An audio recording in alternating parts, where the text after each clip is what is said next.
Welcome back to Casual Conversations. Thank you again for tuning in. I am your host, Ryan Bean, and I'm here with my co-host, Elena Sweetser, talking all things life, bringing real back to a fake world, all the things. So, and bringing you guys some humor. We're going to try to bring you some humor. So today we have a little bit of a fun, different format. We do. This came from our social media director, Amber, that's doing a phenomenal job, by the way. Yeah.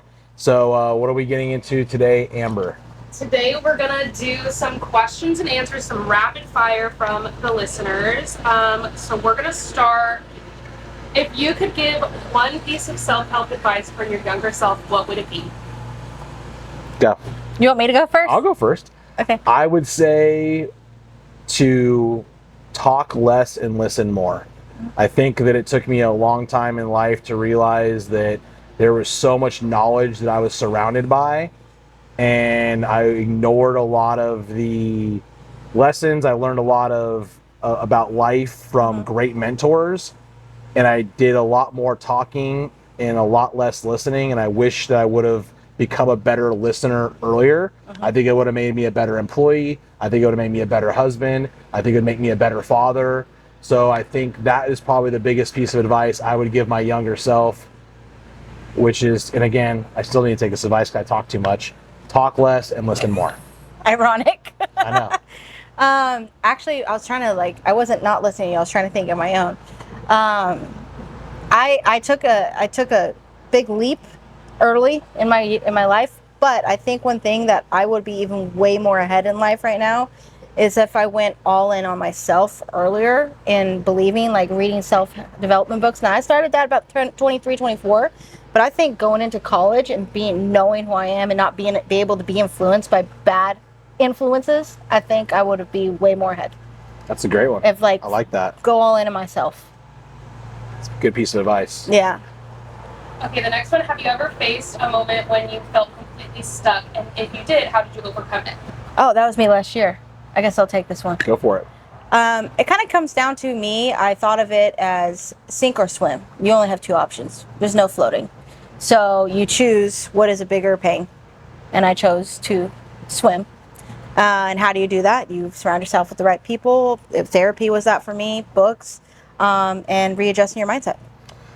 I'm going to say, same year as Elena. Last year was a really rough year. I was at a crossroads in my career as well. I did not have fun last year. A lot of it was economy related. A lot of it was because the business, in my opinion, was not doing what it normally did. I was not meeting expectations, and it was a year that I got promoted.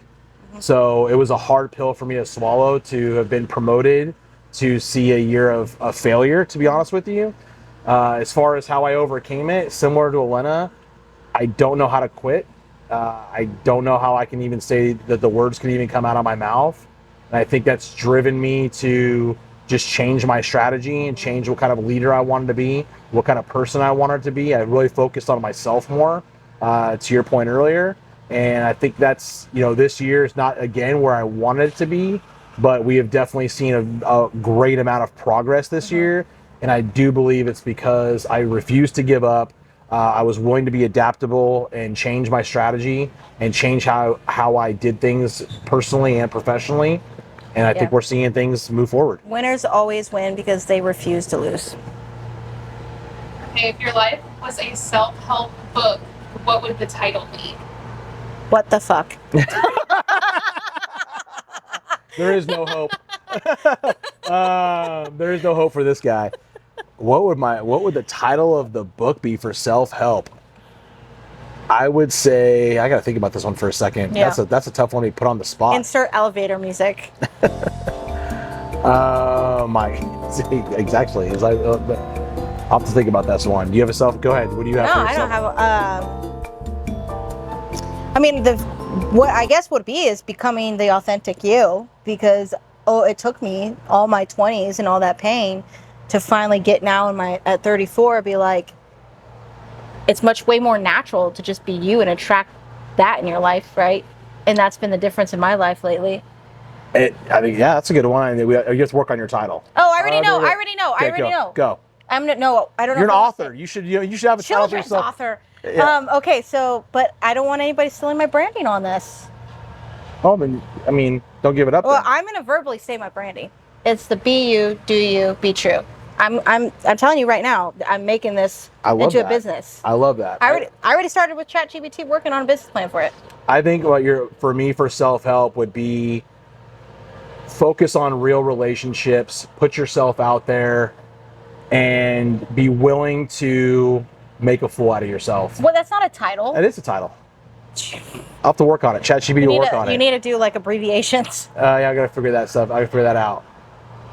Be authentic, even when it's difficult. Oh no, I already know what yours would be. What's that? Be the buffalo. Duh. Oh, be the buffalo. That's a good one. See, where does she come in? Being the buffalo. Being the buffalo. Oh my God, here we go. You guys, that's a bad. Sorry, we just took up so much airtime on that question. That's a tough one. Amber put us on the spot on that one. Isn't that a TikTok song? Okay. What's the first thing you do every morning to set the tone for your day?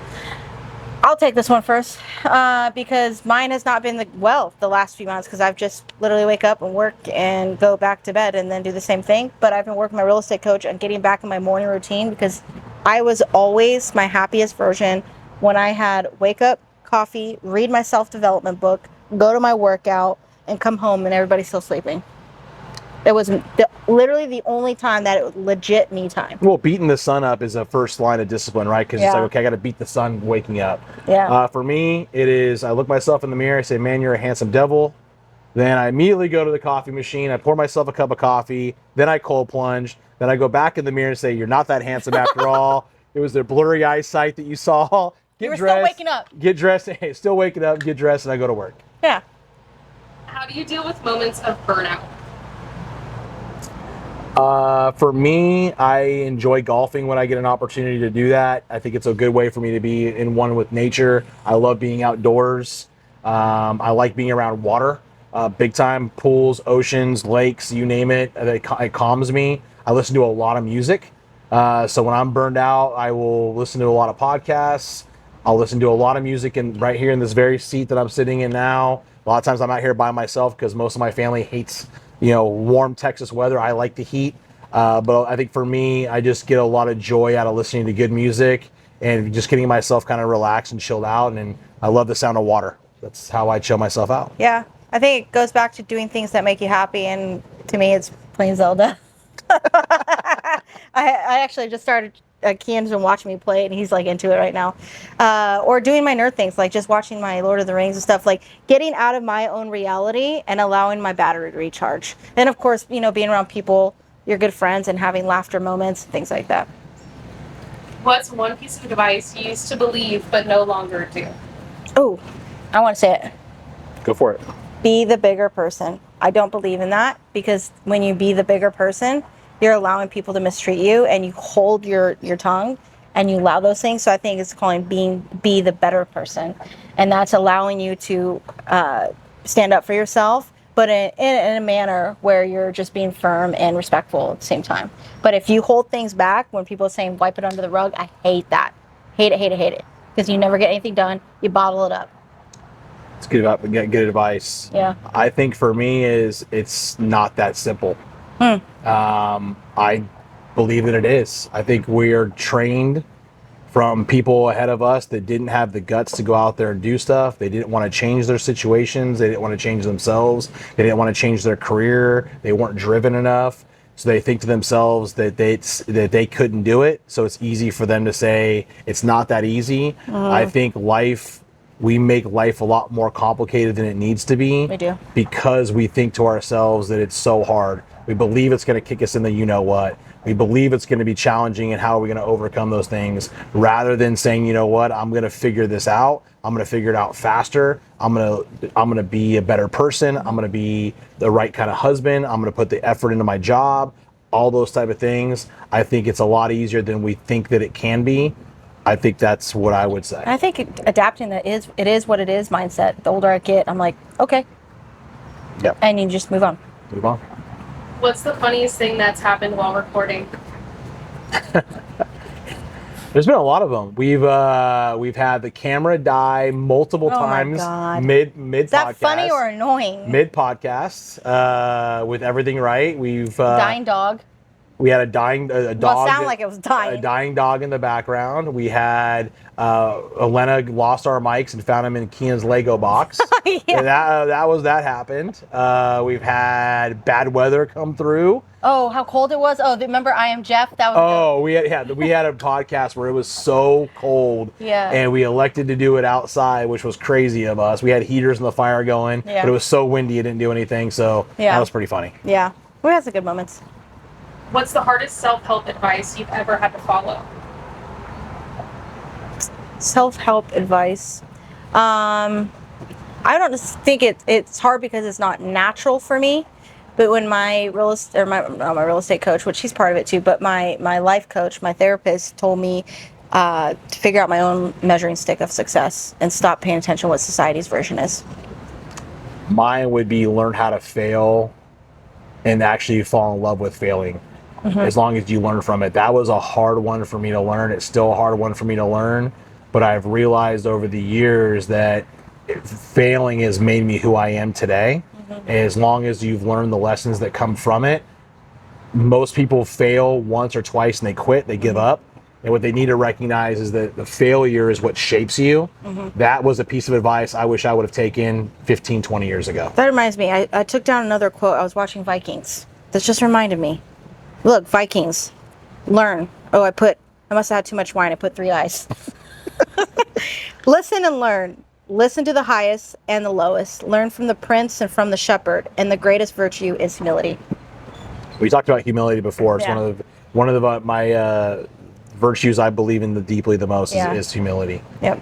What's a surprising hobby or activity that brings you joy and balance? We all know mine. I love to cook. I really enjoy cooking. It's something that, I love doing it with my daughter. It's something that me and Addison have a real passion for. She is my daughter to the T when it comes to music, food, those type of things. I really enjoy being in the kitchen. I really enjoy having that one-on-one time. It's one of the things I've embraced about, European culture is that they'll, especially the Italian culture, which is the Italian side of me, where they'll spend a day in the kitchen just sharing laughter and jokes and listening to music and making food. I really enjoy doing that. Not so much for the end result of the food, but the process of the memories made. The time. I really enjoy doing that. I love, well, we all know I like my Zelda video game, but I enjoy cooking brunch. Everybody knows I love cooking brunch for people, not just myself. And my son loves brunch too, which makes me happier for him. But I've really gone into paint by numbers. I really like that. It's fun. Guys, Zelda, puzzles, and paint by numbers. She is a 60-year-old trapped in a 30-something-year-old body, for sure. You're a lucky man, Cole. What's your favorite way to celebrate personal milestones? I need to get better at that. I don't really have one. That's my issue. Because I always hit a milestone and then I'm push for more, and I never sit back and be let's go reward myself. You got to do that. I think usually for Allison and I usually will take her out to a nice dinner, or I'll make her a nice dinner. It's usually just her and I. No, just you. What do you do for yourself? I do that with her. I enjoy doing that because I get to share that. It's just her. Sometimes I'll bring in the family too, but when I hit a personal goal, I think I'll either treat myself to a round of golf. I'll take Allison out or make her a really nice dinner, and we just we'll have a nice bottle of wine. Time out. Don't stop recording, but time out. What if one of our episodes is us on a golf cart? I have one, so we can do that. What do you want to do? No, going golfing. Let's do it. That would be fun. Get a little video on top of it. Yeah, there'll be a lot of F-bombs on my part, but let's do it. That'd be a long podcast. Well, she can just do the clips and stuff. Or we could just do the first 3 holes. How long does it take? 4 hours? Yeah, 4. Depends on who you're golfing We'll just with. record the first hour. First hour. Guys, hope you guys have nothing better to do than watch us golf, right? You have nothing better to do than watch us enjoy life and play Who golf? wants to see us go golfing? I suck, but we can do it. I used to be good. See, that's what I'm saying. Be good. Okay, sorry. What's one thing about your younger self that you would admire now? Looking at yourself as a younger person, looking at yourself now. Does that make sense? My body? So something that we a trait that we Admire. had younger that I would admire now. Yeah. If I look back at myself as a kid, you're saying. Work ethic. I think it's something I've always had. I've never been afraid to work hard. That is a trait that my mom and dad gave me that I'm very thankful for, very proud of. but I was working hard. I always wanted to be the best at whatever I did, whether that be school, whether that be work, whether that be a friend. I always tried to be the very best I could. I still hold that to this day because I don't like being in second. Yeah. It just I Same. don't like it at all. Actually immediately I think of elementary school, and I was the girl that was always playing sports with the boys, and I was like the quarterback for flag football. And I remember one time this boy ran into me and he fell down. Another boy was like, "Oh, you ran it, you got beat by a girl." He's like, "That's not a girl, that's Elena." And so I admired myself at that age, because when you're in that elementary school, right before you go into middle school and things get cool and whatever, like I gave no F's. A boy would tell me I can't play soccer, I'd play it. The time I couldn't be a quarterback, I'm like, watch me. I won turkey trot every year. In my 5th grade year, I broke my ankle and I got 3rd place because I refused to not do it. And I was on my crutches. So her short answer is stubbornness. Stubbornness. No, but I literally, I didn't care about other people's opinions. And then, you get to 6th grade and you start getting cool in high school, and then it just goes from there and society starts to affect you. But in that age, I really didn't care. I believed in myself a lot. I like that. Yeah. Now let's flip it. If you were your younger self, what do you think they would admire about you right now in this moment? That I try to make people better. Yeah. I think that's something that I'm passionate about. I really enjoy doing it, especially over the last 2 or 3 years. It's become more of my driving force, which is just trying to make people around me better, trying to have people around me enjoy life, because I truly believe in what a precious gift that it is. And I think that I want people to get as much out of this rare gift that we're given, and I think we take it for granted all the time. I know I've done it numerous times over the years, and I got to rein myself in. But I think that I want to make people around me better, and that's who I am as a person. Being a good mom. I do believe I'm a good mom. I think I'm a great mom, actually. And I think that says a lot, because all these little kids like me. I don't know if it's because we're eye to eye all the time. Maybe because they see how much you spoil Keenan. I want some of that. I want to go to Cheeky Monkeys on a Friday. But all my son's friends, every time I go pick them up, they flock to me. They're like, "Keenan's mommy." Or at jiu-jitsu, I was on the phone outside, and one little kid looks through the window, goes and waves to me. And I think little kids notice naturally the love that we bring back to their future, if that makes sense. So yeah. What's a part of your self-help journey you're still working on? Oh God, where's the list? Here you go. Discipline is a big one for me. Yeah. Especially, like I said, it's my body is a big part of something I need to work on drastically. It's very challenging to do in the line of work that I'm in, but I believe that's just a bunch of lame excuses that I give myself on a regular basis. I know I've got the ability to do it. It's something I'm trying to push myself to do, because both my son and my daughter are at the same gym as me. So I think it's a way for me to connect with my kids more. Dylan will never say no. I look at my son, and he's taking his fitness. Yeah, he's taking his fitness pretty seriously. Yeah. And again, I owe it to Allison. I owe it to my kids. We talk about, we would die for our kids, but do we change our habits for our kids? Do we eat better for our kids and our spouse? Do we get ourselves in shape? Are we willing to adapt and learn? Are we willing to become a better person? We talk about these things, but it's actions speak louder than words. That's something I'm definitely need to continue to work on. Mm-hmm. It's something that is in my head, and I've got to do a much better job than I do today, for sure. I agree. I would say discipline, of course. Same thing with my body.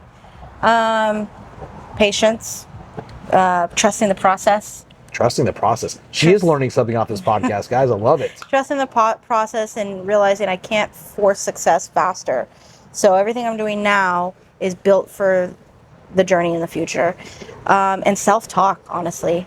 I'm a very positive person, but when it comes to myself, I'm the worst. So I love uplifting people, but I need to uplift myself more. What do you hope your listeners take away from your episodes? Motivation. Positivity, love. I hope that those Belief. are belief's a big one. I hope that they really take a stock in their own life, look at what they're doing wrong, and realize that there's so much more to it. I don't want our listeners living the same year for 75 years and calling it a life. I want people to go out. I want people out of their comfort zone. I want people to, like I said earlier in these clips, go meet some real people, go make some real connections. When you travel, go meet the locals, go to the dive bars, go to the dive restaurants, go take all of this in, because tomorrow's not promised. We talk about it all the time, and it's not. You guys have got to wrap your head around that. And I don't want the people that are actually listening to us come to the end of their life with regret. And I think if they implement some of the things that we talk about, there's a less likelihood of regret at the end. Yeah, and you said a word. I think connection is the main one, because we're trying to connect with more people and genuine people. How do you handle self-doubt? I don't think I do it in a healthy way. Because I push myself way too hard, and that's the driver in me. But when I get myself to push myself that way, therapy. Because there's things that I obviously talk to my spouse, but he's not built to respond in a way a therapist would, right? Like, he doesn't understand how my brain works. I don't know how to explain it, but obviously my spouse too. But yeah, therapy. I pour myself a big bourbon and try to forget about it, to be honest with you. Because that works. It doesn't work. I'm just kidding. Self-doubt. I'm a pretty confident person overall. I think, again, Yeah, she's seen him play games. I think when doubt creeps in, I look at my wife. I really take a deep look at my family, the friends that are around me, and try to look at how many blessings I have, and I feed off of the blessings that I have, and I think that turns me around quicker, because I've achieved a lot of things in my life, but the most important thing I've achieved is my family, my wife, of course, and the close friends around me. Yeah. And I think I build my momentum off of that. Yeah. With a bourbon or a glass of wine and a steak. Or both. What's one thing most people would be surprised to learn about you?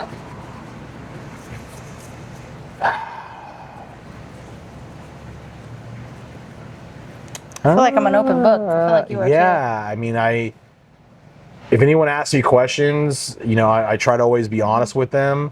I'm trying to think of something that. I guess me writing children's books, nobody would have expected that. Yeah, I mean, that was definitely a nice surprise for sure. Something someone doesn't know about me. Oh, I know. Because nobody wouldn't expect this because of my personality and my job. I actually enjoy being by myself. I enjoy alone time. Yeah, I don't. Yeah, I do. Yeah, I like the quiet. I like just being in my own little world. Yeah, I don't know that there's anything that people would be shocked about, because, like I said, I believe in being an open book. I mean, anyone that's asked me anything about myself, I'm open on this. Who did you vote for? Just kidding. You can say that. No. We talked about no politics but no politics on this. Yeah, I don't know. I'd have to think about it. I don't know that. I don't know. You and I are pretty open books. Yeah. So. Yeah, there's no nothing that I think anyone would surprise me. I will say this: I hate cold. Oh. And I love the cold plunge. Yeah. So go figure that out. I hate being in the cold. I says a hate lot snow. I hate being around ice. There's no way I could live up north. I love my plunge, but I only love it for 7 minutes, and then I'm back to letting the sun bake. That says a lot that you do that. Yeah. I hate socks with a passion. Like when people rub their feet, you know this about me. Mm-hmm. When people rub their feet with their socks on, it drives me nuts. Or we go show a house, we have to remove our shoes, and I have socks that day. Lord have mercy. And I have to walk on the carpet with my socks. Oh God, it's awful. I wouldn't wish that on How many anyone. more we got, Amber? How much more? Bro, two more. Ryan wants to be done with this. No, this is good. I don't know how long. Let's see. What's one piece of advice you'd give your future self 10 years from now? So I'll be Ryan's age. Yeah. You be my age. Yeah, you'd be more seasoned. Enjoy the ride. Enjoy the ride. I like that. While you think of your answer, because I know you need time, because you're my co-host and I know you. And I'm seasoned, and I'm seasoned. He needs a few time for his brain to kick in. One of the best advice I got from a realtor when I got in real estate. Have I told you this yet? No. Mike Aronson in Durango. He probably's forgotten about me, no biggie. But he used to wear like a white t-shirt and jeans and he sold so many houses. Like, and you wouldn't expect it because he didn't look like the typical realtor, right? Mm-hmm. But I remember when I got in real estate, I know he knew my hustle and my drive. And he told me before I ended up moving to Grand Junction, he said, real estate, and I think life is going to be correlated with this, but real estate is a lot like surfing. When you catch a wave, ride it as hard and as long as you can. But once it's done, you sit back, look for the next wave, and in the meantime, enjoy the view. And I've always thought about that. I say to my guys all the time what you just said, right? You know, when the market's hot, ride it as hard as you can and for as long as you can. Worry about next year, right? I think the piece of advice that I would have to myself is to get over things quicker. And letting go. Yeah, let go, and be willing to be vulnerable. Continue to be vulnerable out there, and continue to work to self-reflect and continue to make myself better. Yeah. As a person, just overall, I think that's the best piece of advice I'd give myself 10 years from now. Yeah, I'll have a teenager in 10 years, so I'll definitely be calling you. Yeah. Enjoy the ride, Elena. Yeah, enjoy the ride. I already wrote it. Okay, the last one is, what's a fun thing about your co-host that you want the audience to know? Ryan, you can go first because I know there's a lot about me. How long is the program? I think Elena, what I love about Elena is as successful as she is very humble. I think that's one of the things that I love most about her. I think she tries to put on this persona that she's this little tough Latina fireball, but deep down she has a heart of gold. She would do anything for anybody, especially her close friends. I love the kind of mother that she is to Kian. I think she's a phenomenal wife to Cole. But I think to sum it up, I think she's very humble, and I think that she's just a good soul, and it's someone that I want to be around. It's someone I like being around. She pushes me to be better because I think she does a lot in her day, and I think sometimes she lets it get to herself. But I think if I had to sum it up in a word, one word would be hard, but I think that they see her on Facebook, they see her on TikTok and all these reels, and she sings and she's got all this talent around her, and she doesn't ever let it get to herself. She never becomes bigger than herself. She never forgets where she came from, and I just love being around people like that. And I think I'm honored to be around her, and I think that sums up Elena. All right, we'll see you guys next week. Thank you. Yeah. Just kidding. No. Yeah. Two things, Ryan. One, I have a lot of respect for you. When I think of the Buffalo, honestly, but your strength and level of protection you give your family, your wife, your friends, everything. What I say by that is you're protecting the genuine things about life for the better of the future, if that makes sense. And I think not a lot of people can do that, and the level of dedication that you've given your family and the life that you've wanted to build and break that chain. We say that a lot. You have no idea how many doors you've opened for your own kids, for your own life, and your friends and family. I know deep down he wants the best for anybody. Literally, I could tell him I sold $1 million house every day this week, come tell him, and not one time would he be like jealous. You would be like, no, hell yeah. So he is the ultimate supporter in all. And your ability to just never give up. Honestly, it's inspiring because you're a big driver. And I'm a little driver, but I'll get there one day. You're already there.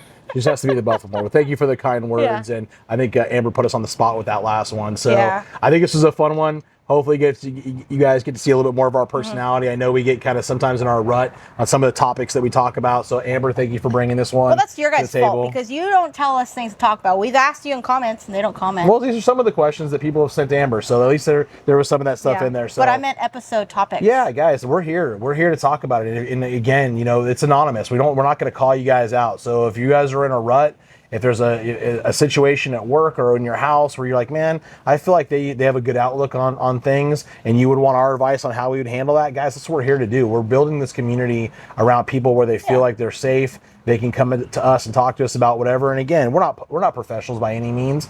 We're just two people that are in the daily grind, just like you, and dealing with the same life's challenges that you are. And we're just trying to let you guys know that there's people out there that are dealing with the same kind of problems that you are. And we're just trying to put ours out there so people realize that you're not at it alone. Yeah. So anyway. All right, we'll catch you next week. Yeah. Thank you guys so much. Appreciate you.